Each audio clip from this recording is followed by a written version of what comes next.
Breaking down the Vikings from the perspective of a former NFL General Manager of the Year. It's Jeff Diamond's Purple Report, presented by your select Minnesota Buick GMC dealers. Welcome to Jeff Diamond's Purple Report, brought to you every Monday and Thursday during the Viking season by your select Minnesota Buick GMC dealers and the 2025 GMC Sierra 1500 on 1500 ESPN, available 24/7 on YouTube via link from the Score North website.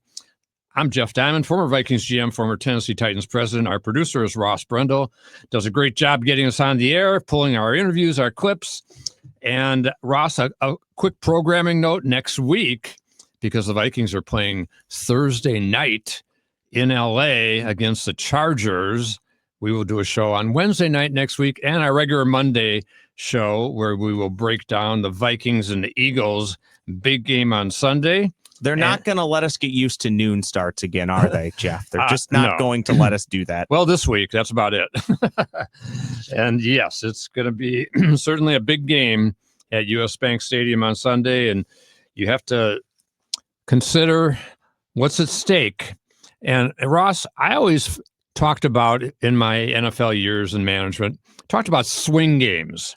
And when I talk about a swing game, I'm talking about a game that can swing a season one way or the other. And I think that this game with the Eagles kind of falls into that category for the Vikings.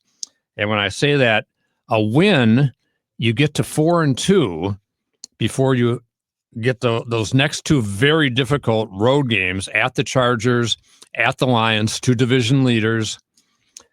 I guess you could say they're kind of co-leading their divisions. And so you're 4-2 and you're okay. You're in decent shape. If you lose this game, all of a sudden you fall to 3-3 and you're in danger of heading towards 3-5. And then you got the Bears and Packers after that. So it's a swing game, in my opinion. I think it's going to be a big game. I'm kind of excited about it. How about you? I'm very excited as we do this show where we don't quite know the quarterback situation. But well, we kind of do. But exactly. But we kind of do. My joke all along has been we're going to find out 90 minutes before the game that it's going to be Max Brosmer and that Carson Wentz can play if needed. But no, I mean, all signs point to Carson Wentz. Jeff, this is a game where if you lose it, you say, okay, well, let's turn around, find a way to win on Thursday night. But if you win it, it really can define and change your season. So it's exciting from that perspective for me, just to see what happens and where the team goes from there. Yeah, I agree with you. And I think you can carry momentum into Thursday with a win. The good news for the Vikings, they're getting healthier.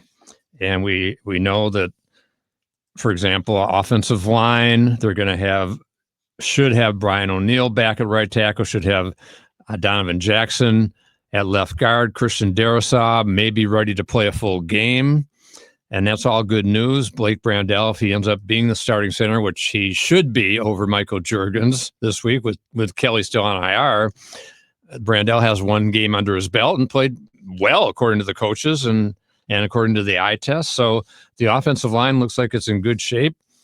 And then on defense, they get Blake Cashman back. He's a really important kind of glue player to that defense, in not only in run defense that's been shaky, but in pass defense too, kind of covering the middle of the field and as a blitzer. So Cashman recovered from his hamstring. Andrew Van Ginkel, who we know what an important player he is as a Pro Bowl edge rusher, outside linebacker, playmaker, and he's back at practice on a limited basis. Don't know yet if he's going to be able to play on Sunday, but he's on the right track. So some good things. I think one other guy we should talk about, Harrison Smith. Maybe he's ready to play a full game, and I think they need him. When you talk about the run defense issues for the Vikings this year, and as we sit now heading into week 7, the Vikings ranked 24th in the league against the run. Last year, they were the number 2 run defense in the league. Now, I guess the good news is they're playing a team that's even worse this year, which is hard to believe. The Eagles had the number 1 defense in the NFL last year. And this year, they're sitting there at number 21. They've struggled. They've had some injury issues. Jalen Carter missed the last game, the Giants game, which was a fiasco for Philly. They lost 34-17 to their division rival, Jackson Dart. And Scatabo, the rookie running back, scored 3 touchdowns on them. So the Eagles come into this game off 2 consecutive losses, and their defense has been struggling. Their offense has been struggling even more. They have the 30th ranked offense in the NFL, which is really hard to believe. Especially with all that talent. Yeah, Jeff. you think about Jalen Hurts at quarterback. You think about Devontae Smith, A.J. Brown, wide receiver, Dallas Goedert, good tight end. One of the best offensive lines in the league, but they've had some injury problems there too. Landon Dickerson, their Pro Bowl guard, missed the last game. They're breaking in a new offensive coordinator, Kevin Petula, and been a little shaky when Kellen Moore got the head coaching job in New Orleans. So it really shapes up, I think, as a fascinating game on a lot of levels as I kind of look at it. And to me, as I said, really a swing game for the Vikings as they head into this game. Let's hear a couple of our audio highlights. Then we're going to hear some interviews from the key folks involved in this big Sunday matchup, Vikings and Eagles. Eagles come in 4-2, still holding on to first place in the NFC East by a game over Washington, who blew the game on Monday night against the Bears, fumbling the ball on their final drive and set up the Bears for the winning field goal. Bears kind of sneaking in there at 3-2 now. Everybody in the NFC North has a winning record, led by the Packers on a percentage basis, 3-1-1. Detroit's 4-2. They lost in Kansas City. They've got a tough matchup with Tampa Bay. How much is that tie going to confuse you all season long, Jeff? Yeah, exactly. You are probably more equipped than the rest of us to understand that tie, but it just, for somebody who struggled in the math department, trying to make sense of what that tie does as the season goes on, it's going to confuse me all year. Yeah, I guess they call it a half a win, half a loss. So, but according to the percentages, they say that Green Bay has a higher win percentage than Detroit at this point. But to me, they're in a virtual tie, and the Vikings are a half game back and can make a move here in the next few weeks. We know that. We'll see what happens. But going to some of our audio highlights, going back to that Eagles-Giants game I talked about, Giants pulled a 34-17 upset. I think the margin of victory I would call rather shocking that happened. But when you think about how the Eagles had struggled the week before against Denver, in that game, Ross, their last 5 drives against Denver, they lose 21-17, blow a 17-3 lead. They went into that game undefeated, by the way. Their last 5 drives, they ran 20 plays for 48 yards and no points. They were held scoreless in the second half against Denver, held scoreless in the second half against the Giants. The Giants rushed for 172 yards on that Eagles defense. Just really kind of hard to believe how things have panned out there. But here was one of those big runs for the Giants in that game, and this is Cam Scatabo scoring a touchdown. Will Dart try to do it himself? He'll give it to Scatabo. Scatabo, second effort. Does he get in? One official said short, the other one says touchdown. So on the near side, he signaled touchdown, but you see the other official coming in and saying he's short. There it is. Yep. And it kind of leads to one of the big keys, I think, for the game for the Vikings. They need to run the ball on this Philly defense that, as I said, has been struggling against the rush this year. Ranked 27th in the league, and that will help protect Carson Wentz, who's going to get the start. We know that. Especially after J.J. McCarthy said, I'm not 100% yet. So we know that Carson's going to be the guy.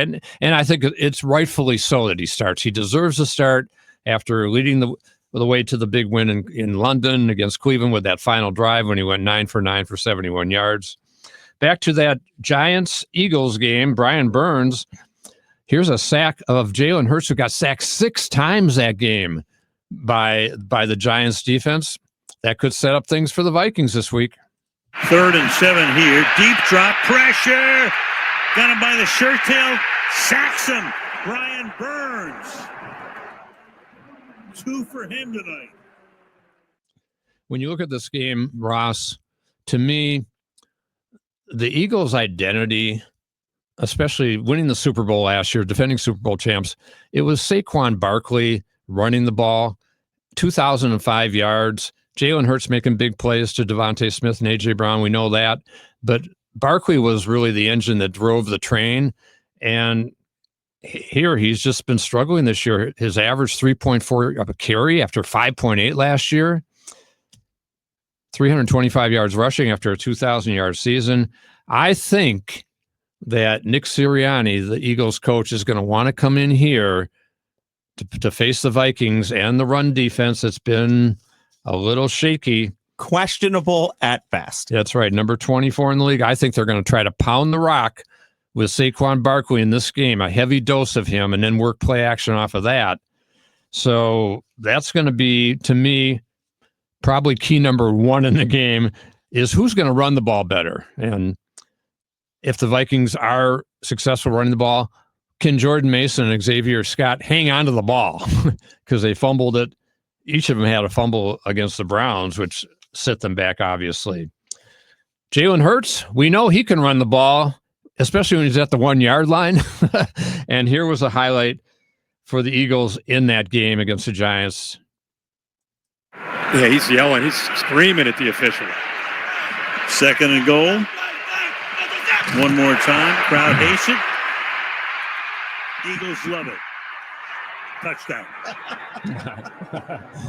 Oh, Al Michaels. That's Al Michaels on Prime and talking about the tush push.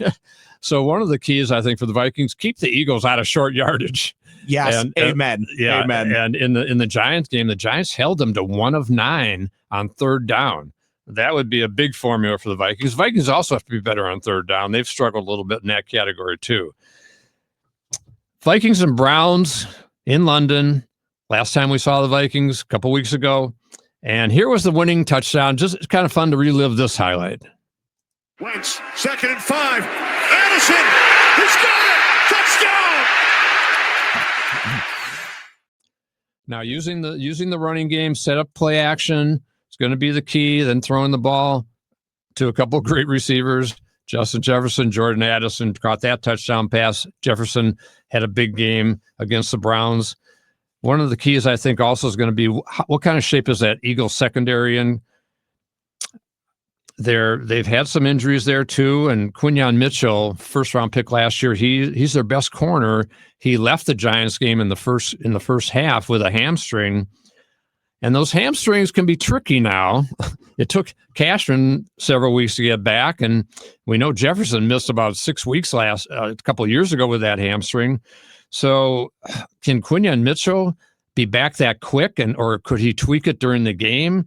And what happened in that game, Jackson Dart took advantage when Mitchell got hurt and Keely Ringo stepped in. He got yanked out of the game. They put Adoree Jackson in, a longtime vet, and they struggled when Mitchell left the game. So that's going to be something to watch too, to see what happens there and to see if the Vikings try to stress Mitchell early with Jefferson running some tough routes on him. So that'll be another key to the game. Before we hear some interviews, let's talk about our great sponsor, the Select Minnesota Buick GMC dealers. GMC trucks weren't built overnight like every American achievement. They are a result of dedication to the art, mastering the art of design and the science of engineering to building upon prior knowledge year after year, decade after decade. GMC, over 100 years dedicated to the art of engineering and the ambition to always move this country forward. We are professional grade, well-qualified buyers get 0% APR on 2025 GMC Sierra 1500 crew cab models with a 5.3-liter engine with an average finance savings of $4,322 plus $1,500 bonus cash. That's a total value over $5,800 plus no monthly payments until next year. See your Select Minnesota Buick GMC dealer today. Length of contract limited, deferred monthly payments for 120 days, must finance with GM Financial. Down payment required at signing if applicable. Finance charges accrue from data financing. Some customers will not qualify. Savings based on bank rate of 5.64%. Not available with lease and some other offers. Take new retail delivery by 11/3/25. Kevin O'Connell, he was a little bit testy in his media session on Wednesday when he was asked who the starting quarterback's going to be, and he said, "We're in the same spot as we were on Monday." In other words, he's not saying at this point, but later on, kind of became a little more crystallized, especially when JJ said he wasn't 100% yet, and Carson Wentz said his left shoulder has sufficiently recovered from the hit he took in London against the Browns.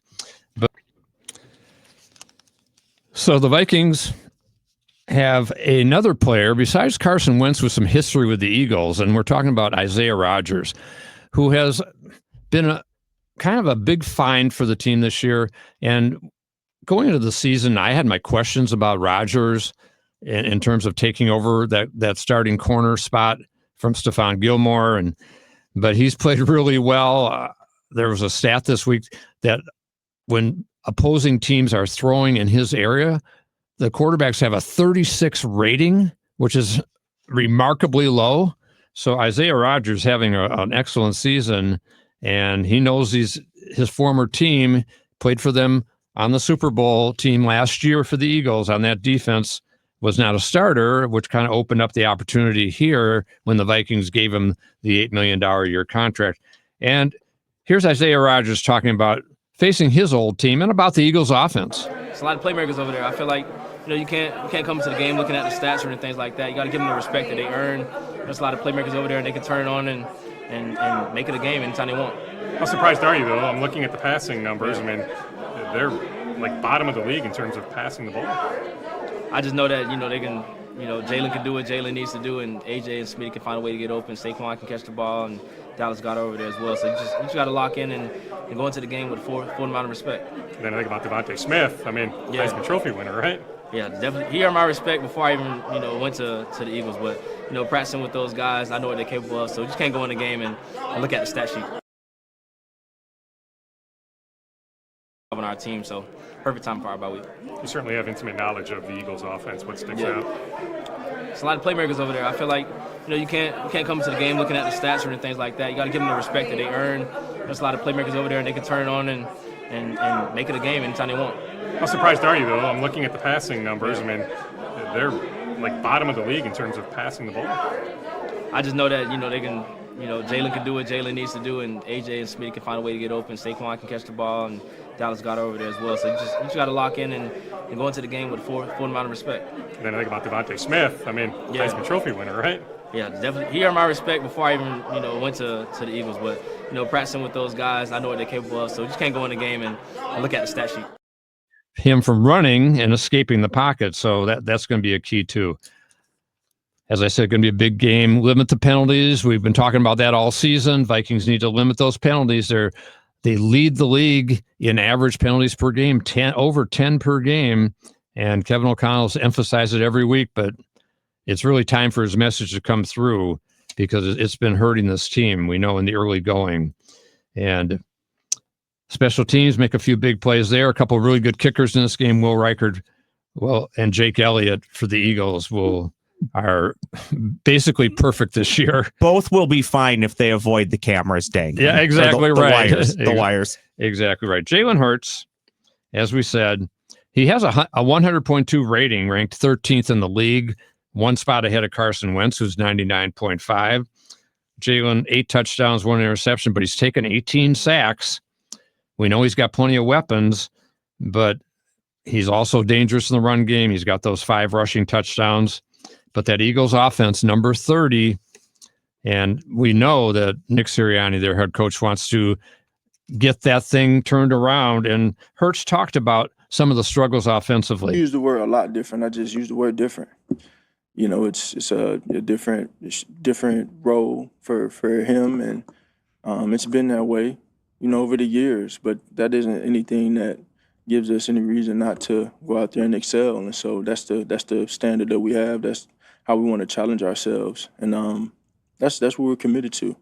We're going to go in this direction we're going, attack this week the best way we can, and go out there and play together. At the end of the day, it's about playing efficient football, being effective in what you do, and go out there and find a way to win the game.